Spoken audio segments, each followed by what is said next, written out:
Eh bien bonjour, bienvenue dans cette vidéo. Déjà, bonne année, meilleurs vœux, voilà. Donc un format que je tente, le vlog, les fêtes de fin d'année sont passées, les cadeaux un peu à droite à gauche, tout ça. C'était l'occasion aussi, je me dis tiens, je vais me faire une nouvelle config, je vais me faire plaisir. Et donc j'ai entrepris ce petit projet de changer de PC. Actuellement, je tourne encore un peu, je suis dessus encore, je tourne sur un PC portable, alors quand même assez récent. On est sur un Asus TUF, alors dessus on a un AMD 7550 HS, je crois, oui.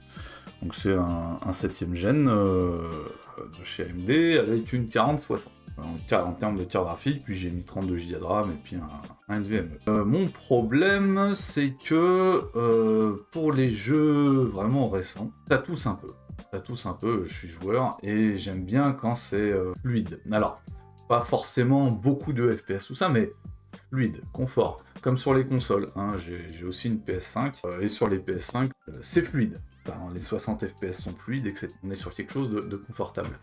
Et je ne retrouve pas ça avec mon PC. Alors bien sûr, je me tire une balle dans le pied parce que je tourne sous Linux, je tourne pas sous Windows, j'ai pas de PC Windows à moi chez moi. Et donc avec ce PC, j'ai des problèmes, parce qu'étant donné que c'est un portable, c'est quand même vachement bridé. Par exemple, la 4060 qui est à l'intérieur, on est équivalent sur un PC fixe, une petite 4050. Voilà, on est à, je crois, 10 teraflops de puissance de calcul. Alors c'est un vaste mot, ça veut tout et rien dire, mais ça donne une petite indication quand même. Voilà, et puis le pros, c'est un basse conso, et pareil, il atteint vite ses limites. On va dire qu'on est sur l'équivalent d'un 3060, d'un AMD 3060, j'ai regardé un peu les benches sur internet, on est à peu près à ce niveau-là. Donc c'est quand même une bonne bête, mais voilà, pour les jeux, il tousse un peu, pour le reste, ça va. Du coup, je me suis dit, tiens, je vais regarder combien que ça coûte de faire une config. Et forcément, la période fait que c'est la crise de la RAM avec l'IA et compagnie. La mémoire vive, fois 4 ou 5, j'ai regardé les prix, ça pique. La carte graphique, ça commence doucement à monter. Alors c'était déjà haut, je trouve, pareil, je regardais pour une carte graph une RX 9060 XT, parce que j'ai un écran en 1440, et j'aimerais bien en profiter quand même. Plus haut, peu cher quand même, voilà. En budget, 400 € pour une carte graph, c'est déjà beaucoup, je trouve. À l'époque, moi, les cartes graph, quand je les achetais, ça coûtait 200-300 € et on était tranquille pendant quelques années. Là, ça pique un peu, donc voilà, je me plafonne là-dessus. Et je voulais 32 Go de RAM, un bon pros, etc. Donc j'ai regardé un peu en neuf et j'ai fait wow, ça pique. Du coup, je me suis dit, tiens, je vais peut-être me refaire une config, mais pas complètement neuve. J'ai constaté que depuis 2020, les jeux sortent, etc., mais la puissance demandée aux jeux, sauf dans certains cas, augmente, mais pas tant que ça. Avec certains jeux, par exemple Borderlands 4, un gouffre de ressources ou des choses comme ça, mais sur les autres jeux, et puis sur les jeux que je joue, j'ai pas vraiment besoin d'un monstre.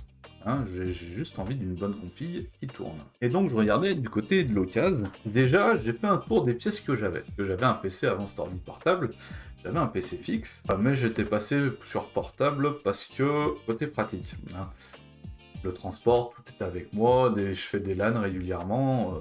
En pratique, je l'ai emmené 2 fois en LAN, et sinon il reste à la maison. Et du coup, il me restait des pièces. Je me suis dit, tiens, on va peut-être pas passer en AM5, je voulais prendre un AMD, un Ryzen 7000 ou 9000, et on va rester en AM4. Voilà, donc j'avais déjà la carte mère, j'avais une B550M de chez AceRock. J'avais déjà 32 Go de RAM. 32 Go de RAM, mais en DDR3000, pas en 3002. Les processeurs, les derniers processeurs en AM4, en socket AM4, sont en 3002 pour le bus de mémoire. On va faire avec ça. J'ai 32 Go en 3000, on va rester avec ça, et puis ça fera le taf. Voilà, dans mes tiroirs, j'ai trouvé aussi un AMD 4600G. Un peu faiblard, mais bon, pourquoi pas, on part là-dessus.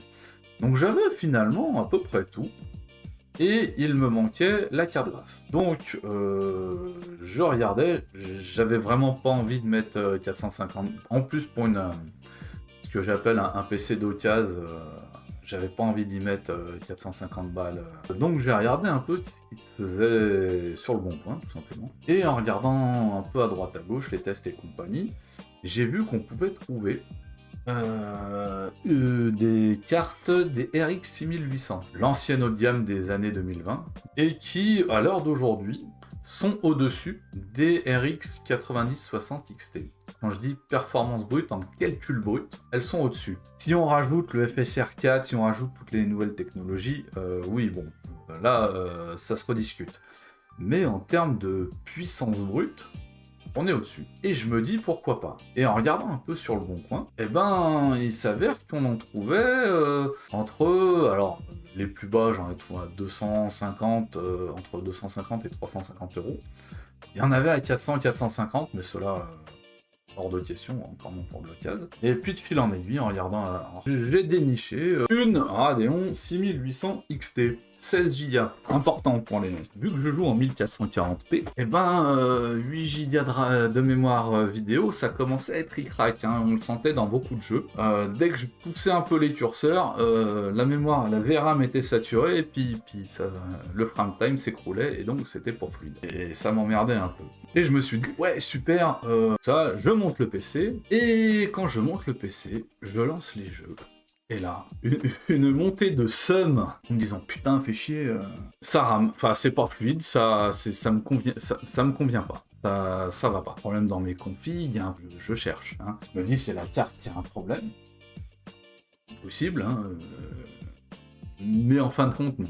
Je savais que mon 4600G, donc processeur AMD 4600G, était pas top, mais à ce point-là, je m'y attendais pas. Le AMD Ryzen 5 4600G a une carte vidéo AMD intégrée dedans, un iGPU, d'accord? Et il s'avère que ces modèles avec iGPU ont de la mémoire cache de niveau 3 en moins. Entre autres, le 4600G que j'avais, il avait que 8 mégas de cache L3. De niveau 3. Et pour les jeux, c'est une catastrophe. C'est d'ailleurs pour ça qu'aussi qu'AMD ont sorti des pros quand on voit X3D, on voit 3D derrière, c'est qu'ils ont mis un max de cache de niveau 3 pour les jeux, pour que ce soit présent. Et moi j'avais ce problème-là. Donc en gros, quand je lançais mes jeux et que je regardais les frame time, que je regardais toutes les statistiques, il était clair que j'étais CPU limited bien comme il faut. Hein, et du coup, l'expérience de jeu s'en pâtissait directement, assez rapidement. Voilà. Et donc, je me suis dit, bah voilà, bon, on va acheter un pros aussi. Alors j'ai hésité à reprendre un 3600, c'était au niveau performance équivalente au 75-35 HS de mon portable. Mais je me suis dit, tant qu'à changer, autant prendre... un plus gros. Et il s'avère aussi qu'avec le 3600G, j'aurais été CPU limited dans les jeux. Mais le 3600G, le 3600G, le 3600, le Ryzen 5 3600, avait quand même 32 mégas de cache. Bon, déjà au lieu de 8, ça aurait été mieux. Des fréquences peut-être un peu au-dessus, mais bon, ouais, ça me faisait un peu chier. Et je me suis dit, tiens, je vais regarder un peu sur Internet, et on trouve, je me suis fixé sur un modèle, le 5700X. Pas le X3D, sauf bonne affaire, il tape quand même à 200, à partir de 200, 250 euros, voire 300 euros. Surtout que sur le bon coin, les mecs, ils se gavent un peu. Hein. Ça me faisait pareil, j'avais pas envie de mettre un pros, surtout que c'était pour de la M4, c'était une vieille plateforme, j'avais pas envie d'y mettre des 1700. Mais je me suis fixé quand même sur un 5700X. Pas le 5700 tout court parce que la mémoire cache de niveau 3 était basse, mais un 5700X, pas X3D, avec des performances honorables. Bon, le X3D était mieux, mais bon, voilà. Et pour un prix de 150 euros. C'est cher sans être cher. Je pense qu'on pouvait trouver moins, mais j'avais pas trop envie d'attendre. J'avais toute la machine que j'avais montée, elle était là, et j'avais pas envie d'attendre. Donc voilà, je me suis fixé là-dessus, et j'ai fait donc le montage, et suite au montage, j'ai commencé à faire mes tests. Et là, effectivement, c'est le jour et la nuit. Hein. J'ai fait des benchmarks avant de changer le pros, et j'ai fait des benchmarks après avoir changé le pros. Hein. J'ai commencé sur Oblivion Remaster. Et sur Oblivion Remaster, on constate là, alors, du côté gauche, on a l'ancien pros, du côté droit, le nouveau pros. Et sur l'ancien pros, on voit bien qu'on est... on n'est pas ouais, on n'est pas CPU limited. Par contre, on a quand même une différence de consommation entre les deux benches. Hein. On était à 143 watts, je crois.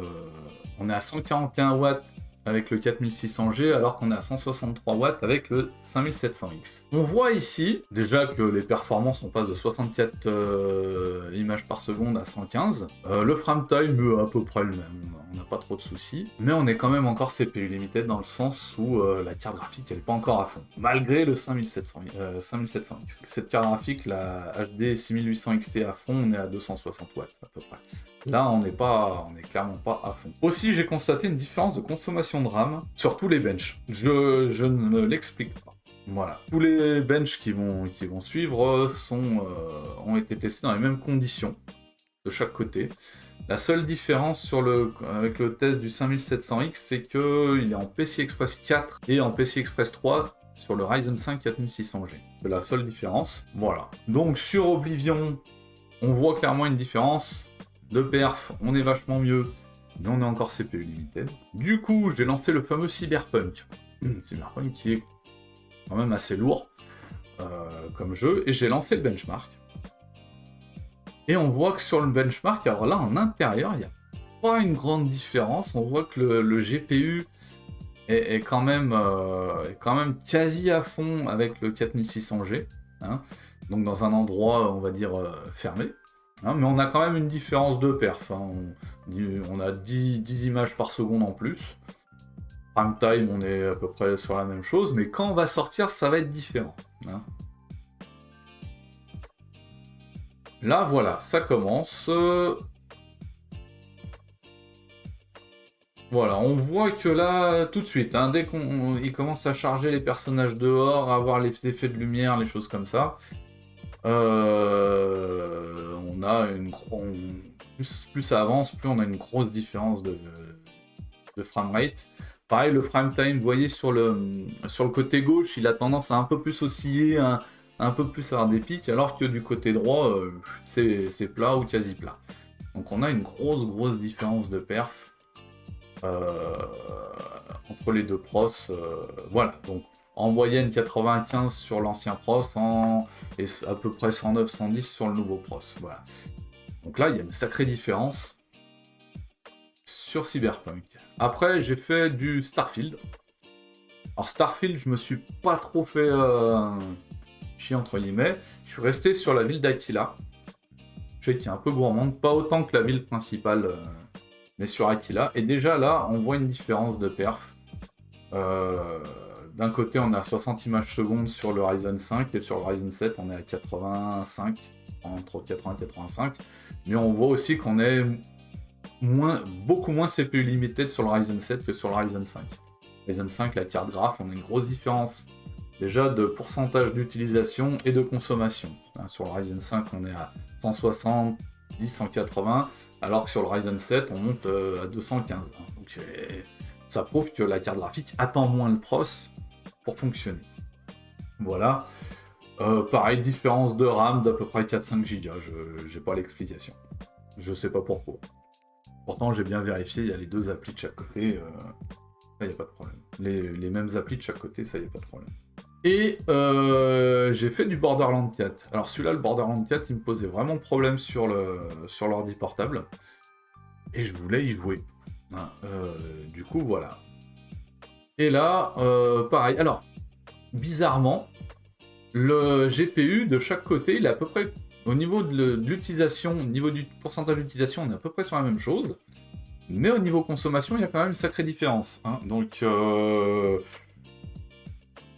pareil, j'ai pas l'explication comme ça, mais ça prouve quand même qu'on est CPU limited du côté du Ryzen 5. Voilà. Donc en gros, les petits benchmarks que j'ai fait. En résultante, faut pas négliger son processeur. Hein, le processeur fait quand même pas mal de choses. On se dit, ouais, juste une grosse carte graph et c'est parti. Même c'est pas parce que quand vous êtes dans un jeu, votre processeur, bon, il est exploité, on va dire, à 40, 50, 60%, que vous n'êtes pas CPU limited. Parce que il y a la charge de calcul à faire, mais il y a aussi le temps de latence interne interne, la carte graphe ne doit pas attendre que le pros ait fini de travailler. Faut que ça travaille, faut que ça réponde. Voilà. Donc en gros, voilà. Je suis plutôt satisfait. Ouais, j'arrive à faire tourner les jeux que je souhaite. Voilà, c'en est tout pour cette petite vidéo. Alors un petit format un peu particulier que je fais pas d'habitude. J'essaye.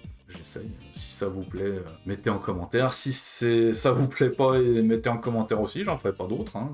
Et puis voilà.